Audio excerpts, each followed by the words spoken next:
আজানের জবাব দেওয়া একটা আমল, আপনারা জানেন তো। মুয়াজ্জিন যা বলে তার সাথে সাথে তা বলা, তার পরপর সেটা বলা। মুয়াজ্জিন যখন আল্লাহু আকবার বলে, তখন আপনিও আস্তে আস্তে করে আল্লাহু আকবার বলবেন। মুয়াজ্জিন আবার যখন আল্লাহু আকবার বলবে, আপনিও আল্লাহু আকবার বলবেন। মুয়াজ্জিন যখন আশহাদু আল্লা ইলাহা ইল্লাল্লাহ বলবে, আপনিও আশহাদু আল্লা ইলাহা ইল্লাল্লাহ বলবেন। মুয়াজ্জিন যখন আশহাদু আন্না মুহাম্মাদুর রাসূলুল্লাহ বলবে, আপনি কি বলবেন? আশহাদু আন্না মুহাম্মাদুর রাসূলুল্লাহই বলবেন। অনেকে সাল্লাল্লাহু আলাইহি সাল্লাম পড়ে, সাল্লাল্লাহু আলাইহি সাল্লাম পড়বেন হলো আযানের শেষে, কিন্তু আযান চলাকালীন আশহাদু আন্না মুহাম্মাদুর রাসূলুল্লাহই বলবেন।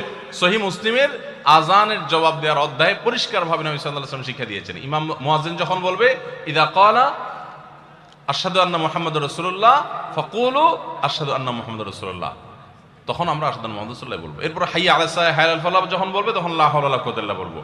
এরপর আল্লাহু আকবার বললে তাই বলবো, লা ইলাহা ইল্লাল্লাহ বলার সময় তাই বলবো। তারপরে আযানের জবাব দেবো, দুরূদ পড়বো, দোয়া পড়বো।